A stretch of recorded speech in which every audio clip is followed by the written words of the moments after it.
In today's video, I'll show you how to add a user to your Nintendo Switch 2. Let's get into the method.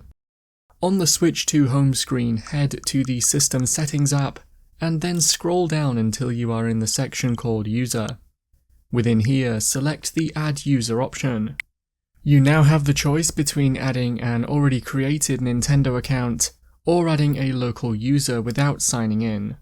Choose the relevant option for you here. If you choose to sign in to a Nintendo account, you'll need to scan the QR code on screen, then sign into your account in a browser. You will likely need to enter a verification code to confirm the sign-in. You could also choose to create a new account here and follow the instructions.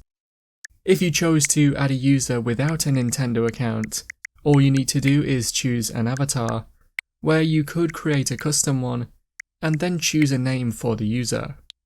Confirm this, and then the new user will be added here.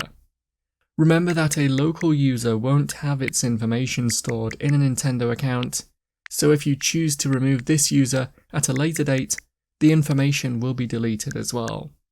You can now choose the new user when you open apps and games to use it. That's how to add a user to your Nintendo Switch 2. Thanks for watching. If you found the video helpful, remember to leave a like and feel free to subscribe for more.